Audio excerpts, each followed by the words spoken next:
നമസ്കാരം.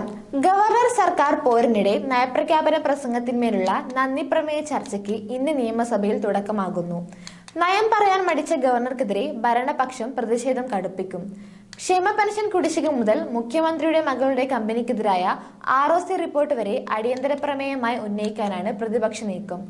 നയപ്രഖ്യാപനം വെട്ടിച്ചുരുക്കി സർക്കാരിനെ ഗവർണർ ഞെട്ടിച്ചതായിരുന്നു സഭാ സമ്മേളനത്തിന്റെ തുടക്കം.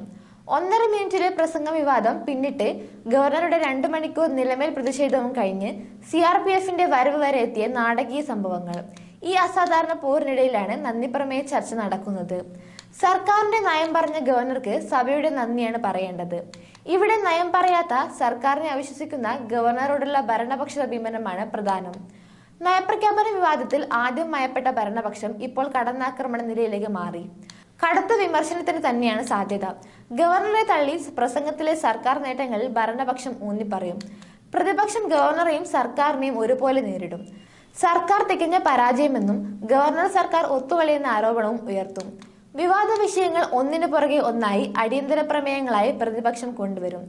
ക്ഷേമ പെൻഷൻ കുടിശ്ശിക, എക്സാലോജിക്കിനെതിരായ റിപ്പോർട്ടുകൾ, അന്വേഷണം, സാമ്പത്തിക പ്രതിസന്ധി, KSRTC പ്രശ്നം, സപ്ലൈകോയിലെ അനിശ്ചിതത്വം എല്ലാം പൊരിഞ്ഞ ഏറ്റുമുട്ടലിലേക്ക് നീങ്ങും.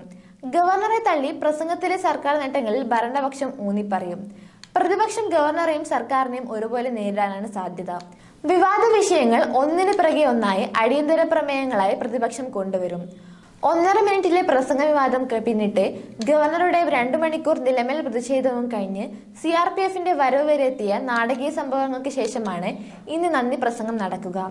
അതേസമയം മാർച്ച് 27 വരെയുള്ള കാലയളവിൽ ആകെ 32 ദിവസമാണ് 10ാം സമ്മേളനം ചേരുന്നത്.